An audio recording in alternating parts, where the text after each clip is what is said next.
이번 시간에는 요즘 흔한 질환 중에 하나인 디스크에 대해서 좀 말씀드리겠습니다. 자, 우리가 이제 허리가 아프죠? 허리가 아픈 요통, 예, 요통.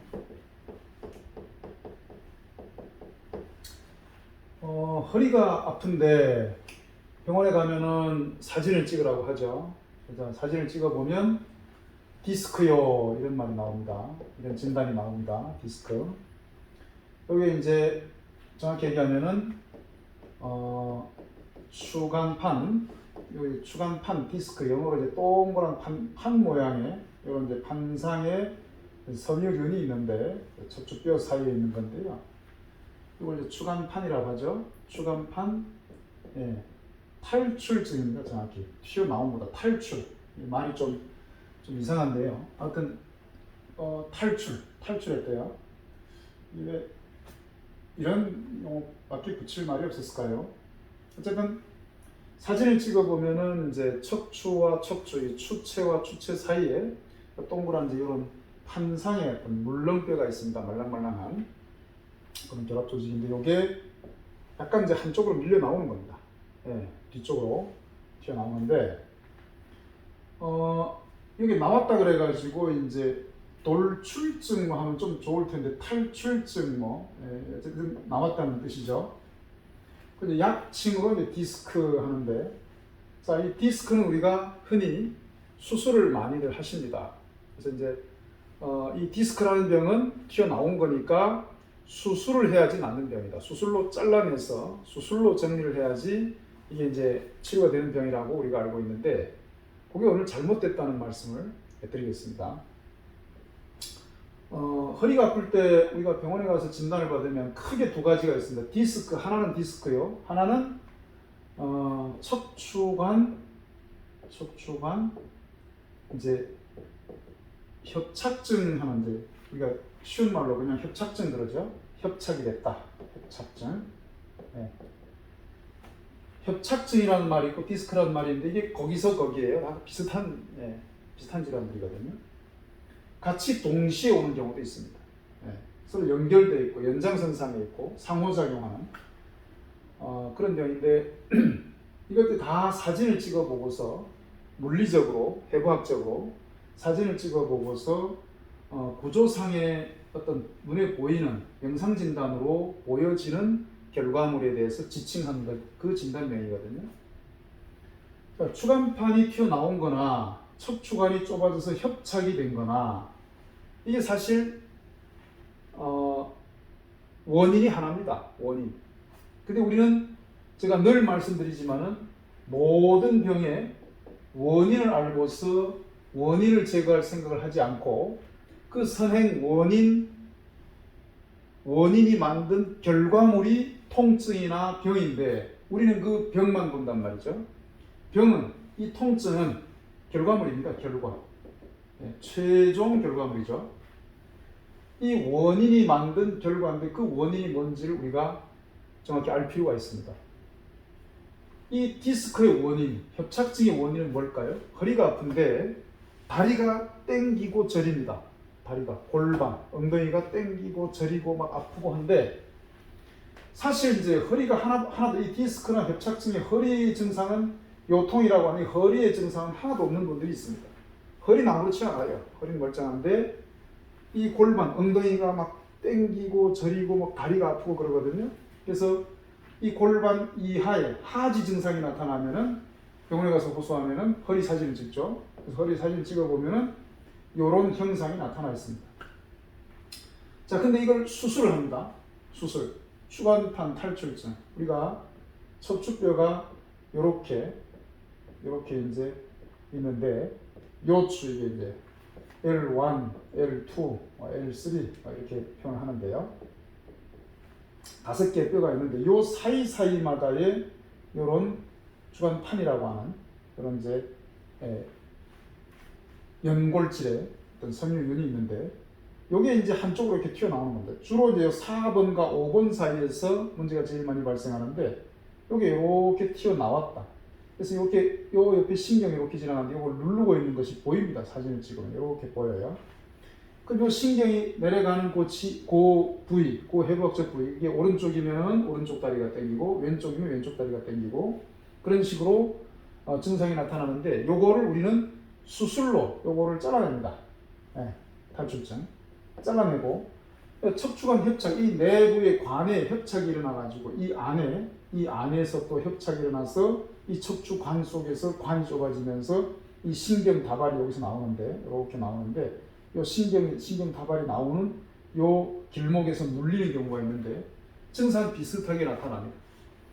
그럼 이걸 다 수술로서 이제 해결을 하는 수술이 유일한 치료법이고 꼭 수술을 해야지만 되는 그런 병이라고 우리는 흔히들 생각하고 계신데 이게 잘못된 생각입니다. 자, 이 수술을 하면은 요걸 잘라내면 여기 압박을 받던 신경가지가 이 눌리던 것이 해소가 되면서 이 증상, 다리가 땡기던 증상이 일시 소실되는 증상이 호전되는 그런 결과를 얻을 수가 있습니다. 아주 일시적입니다. 아주 일시적이고 수술로서 인해 생긴 그 수술 자리의 어떤 후유증이나 또는 이제 이 자리에서 다시 재발될 가능성이 굉장히 높거든요. 원인을 제거하지 않았기 때문에.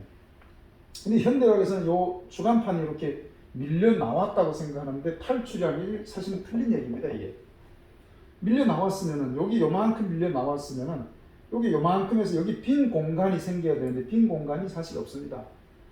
앞쪽으로 밀려 나오면 뒤쪽에 공간이 생겨야 탈출이라고 볼 수가 있는데 여기 디스크가 그냥 있어요. 있는데 여기 이만큼 뭔가 튀어나와 있는데 이게 염증이거든요.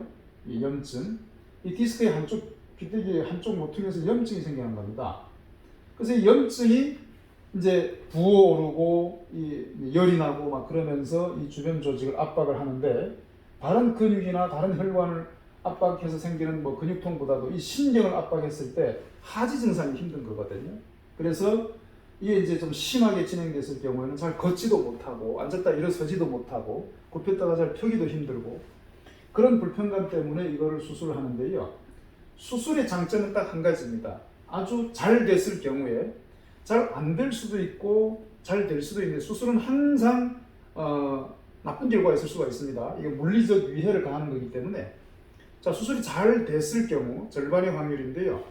그 잘 됐을 경우에는 이 염증을 긁어내고 여기 튀어나온 부위를 여기를 싹 정리를 해버리기 때문에 이 신경이 다시 눌리던 것이 다시 원위치로 복귀가 됩니다. 그러면 바로 증상이 없어지는 그런 결과, 증상이 호전되는 그런 결과를 얻을 수가 있는데요. 그 얻을 수 있는 결과 뒤에는 많은 후유증과 재활과 또 재발될 수 있는 위험이 도사리고 있습니다. 왜냐? 원인이 있기 때문입니다. 이 원인이 아까 뭐라 그랬죠? 이 디스크의 1차적인 원인은 염증입니다. 그 염증은 제가 앞서 많은 강의에서 말씀드렸지만 염증은 우리 몸에 생긴 독소가 만든 결과물이거든요. 그 염증의 디스크의 1차적인 원인은 염증이고 그 염증의 또 원인은 독소고 이 독소의 원인은 뭐라고요? 우리가 먹는 음식에서 온 겁니다. 음식에서. 그래서 과잉된 식사와 동물식, 육식이나 지방질이 많은 그런 식사 때문에 여기에 이제 염증이 생기는데 이 염증과 독소와 음식 간의 관계 이것은 이제 역추적을 해가지고 최종적인 원인, 즉 또 식사의 기결이 되는데요. 자, 음식에서 오는데 결국 고혈압이나 당뇨병이나 다른 난치성 만성질환들하고 비슷하게 이것도 결국 염증이 만든 근골격계, 이 척추 관절에 만든 염증이 만든 결과물이다. 최종 결과물이 디스크 협착증. 이것의 원인이 결국은 음식인 겁니다. 음식과 결국 운동. 우리는 항상 제가 늘 말씀드리지만은 우리 몸에 들어오는 거, 섭취하는 것 때 이게 연소시켜서 빼줘야 되는데 영양소가 우리 몸에 들어오면 축적이 되면은 다 독소가 되기 때문에 축적되기 전에 연소를 시켜서 빼줘야 되는데 들어온 게 있으면 나가는 것이 있어야 되는데 그게 이제 연소입니다. 연소는 몸을 움직여야 되죠. 근육을 움직여야 되죠. 근데 우리는 이거는 적게 음식은 많이 먹고 운동은 적게 하기 때문에 식사와 운동 몸을 움직이는 것과 섭취하는 거의 상호 비례, 그러니까 들어오고 우리 몸에 들어오는 것과 우리 몸에서 빠져나가는 것의 비율이 맞지 않기 때문에 섭취는 많고 연소가 적단 말이죠. 그래서 쌓인 것이 축적이 되죠. 빠져나가지 않으면 계속 섭취만 하고 이제 연소가 안 시키면 연소가 안 되면은 축적이 되죠. 예. 이 축적되면은 모든 것이 독소가 된다. 독소가 될 가능성이 높다. 그래서 이 염증들이 음식 과다로 생기는 그 최종 결과물이 역시 디스크나 이 협착증 같은 관절 질환에도 그런 원리가 성립이 된다. 그래서 식사를 또 관리를 해야 되고 운동을 하셔야 되고 또 자세 관리나 이런 것도 중요하지만 식사와 운동이 결정적인 관건이다. 여기서도 그런 말씀을 드리고 싶습니다. 그래서 수술이 능사가 아니고요. 많은 그 어떤 위험이나 후유증의 어떤 그 나쁜 위험을 수반하는 이 수술이 능사가 아니고 수술에만 기대할 것이 아니라 수술 전에 우리가 이 원인을 제거하려고 하는 원인이 뭔지 우선 알아야 되고 그 원인을 제거하려고 하는 노력이 필요하다. 그런 말씀 드리고 싶습니다.